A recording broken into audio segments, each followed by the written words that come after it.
Hey guys, welcome to Sequentially Yours, Initially Mine. This is a show where we look over this week's number ones and decides which ones you should keep for yourself and which you should throw in the nearest dimensional gate. Oh boy, we don't have that much this week, but what we have is actually pretty good overall. It's not bad. It's okay. Okay, we're gonna go over it ourselves, so let's start looking through it. Alright, first in this week's setup, we have Godzilla Oblivion. Now, I am a gigantic Godzilla fan. I love everything about Godzilla. And, when I see a Godzilla comic, my stomach, it's sort of, what's the best way to put this? Knots up. Because, quite frankly, there is a good chance that it's going to be awful. It's the way of the Godzilla comic. That being said, Oblivion is okay. It's at its basic plot. A scientist is working for a woman. For some reason, she desperately wants the ability to transfer to another dimension, like another alternate world. Why? We don't find out in this. Suffice to say, this starts with them finishing the project, and this scientist does in fact open a gate to another world, and it happens to be the world where Godzilla and all of the other kaiju exist. So they go through, everybody there knows what's going on, they have no idea, but they see these giant monster things. Mechagodzilla makes an appearance. At the very end, they jump back through the portal, but King Ghidorah follows them, and there's our cliffhanger.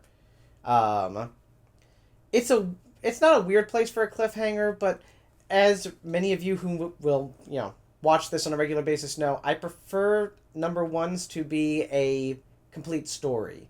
You really want to finish it up and give a full idea. If you end on a cliffhanger, it's not going to be as effective. That being said, I'm going to give Godzilla Oblivion a bit of a pass on that because the Godzilla franchise basically renumbers number ones every time it switches to a new storyline. So this isn't really kind of introducing you to the Godzilla franchise. That being said, the art was okay. The introduction of Godzilla and essentially how people deal with Godzilla, I found kind of interesting because they basically talk about, we have all these monsters all around, and then there's Godzilla, who keeps the rest of them in check, and we do everything in our power to keep him happy. That makes sense to me. That seems like a realistic thing. Why they needed to do dimensional hopping in this, I couldn't tell you. It seems like a weird thing, and it's a weird thing that's going to come up a little bit later, so kind of put a pin in that. But otherwise, Godzilla Oblivion is pretty good. Worth a read. I enjoyed it, and I might, if I see it on the shelf, I might pick it up next month. Who knows? Alright, next. Alright, genuine number one, Power Lines 1. Power Lines talks, essentially at its core, is about ley lines, and people who apparently have the ability to tap into them. In this case, it focuses on one particular kid who accidentally tapped into a ley line that had been long forgotten. Things that I like about this, the artwork is fantastic. It's unique without being out of control or indecipherable. If you're going to do an interesting attempt at some sort of art, it's important that you keep it conceptual unless you are doing something specifically to not be. For example, Odyssey from Image. Christian Ward's art on there is very, very experimental, very, very avant-garde, and I like it, but that's because I already know the Odyssey. I already know the plot, and even though they're changing a lot of things and setting it in a sci-fi rather than a ancient Greek fantasy setting and gender flipping everybody, I still know the basic premise, so I can get an idea of what I'm looking at. Compare it to my nemesis, Andrea... No, she's not my nemesis. I'm sure she's a wonderful person, but Andrea Sorrentino, I can't stand her art. And that's because it all looks washed out is not the right word. Washed out implies dull. It's not dull. It's as if it has been sprayed with water and is running. And I can't really find out what's going wrong, and she does it in mainstream books like, it was Green Arrow for a while, now it's Old Man Logan, and I just don't like looking at it. It's unpleasant to me because I can't see what's going on. If I can't see what's going on, then I feel that the comic has fundamentally failed. You may feel differently, and if you do, great, but not my cup of tea. With Power Lines, it's an interesting approach to art without being so far out of the mainstream that I don't know what's happening. I'm not sure how I feel about the writing and the characters. On one hand, the main character is relatable. I like him, but he doesn't stand out in any particular way. He is a smart black kid from the ghetto that is going on to college but is drawn into bad things by his friends, and oh yeah, now has superpowers due to communication with a ley line. Okay. It's nothing really jumped out at me. I've seen this before. It's a Spike Lee character plus superpowers. And again, there's nothing wrong with that character, but I'm going to need a little bit more to really get into him. The other characters, so many of them just fall into stereotypes that I was having trouble actually, finding any common ground with any of them. And I know that they're secondary characters, they're not the main one. At least one of them seems like she will become a main character because of reasons. But on the other hand, she is made to be unpleasant and she is made to be unrelatable. And then suddenly we're supposed to relate with her. I understand what the writer is trying to do, but I don't think it's working, at least not in this first issue. It's worth a read, and I think that Power Lines is going to get better as it goes on. But for now, I would wait for at least issue 2 to see if they build on these in any significant way. Alright. Finally, we are already to the number 1 for the week. So let's see what we got. Lords of the Jungle, featuring Tarzan and Sheena. Alright, so some of you might not know who Sheena, Queen of the Jungle, is. Sheena, Queen of the Jungle, is actually the first woman to have gotten her own titled book in 1937. That was about 4 years before Wonder Woman premiered. And it's basically the same story as Tarzan, which was at the time coming out more in pulp novels. I believe William S. Burroughs. I could be wrong on that. I was talking about this the other day, and I didn't even bother to look it up. But let's say William Burroughs for now, and I'll correct it if I'm wrong. But yeah, it's basically the same plot. So throwing them together actually kind of works quite a bit. Tarzan, of course, is an African hero, and Sheena is actually the Amazon basin.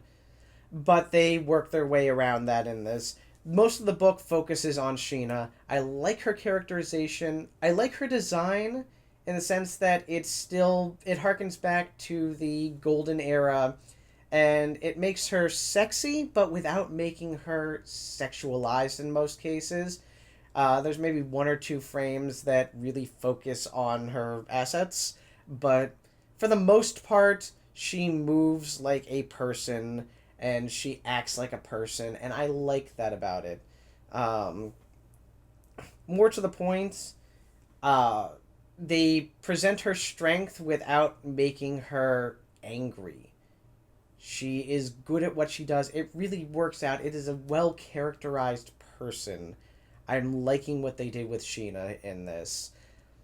Although, one thing that confuses me is that the way to get to kind of merge South America and the Amazon in this case is that she falls through a, I suppose, dimensional or time portal. That's a theme this week. Remember that? Remember I told you to remember that?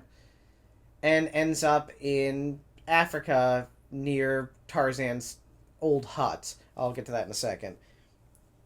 It's it seems like it just seems kind of strange, especially having her move from her place to where Tarzan is, considering that the only Tarzan we see is in the last 2 pages, and he's in London, presumably taking his position as Lord Greystoke, which I've always appreciated the sort of London connection, the Lord Greystoke stuff, all of that. I like that about the Tarzan myth. I think that there's more to that than just, it adds more to Tarzan than just Tarzan the ape man, the guy who lives in the forest and was raised by apes.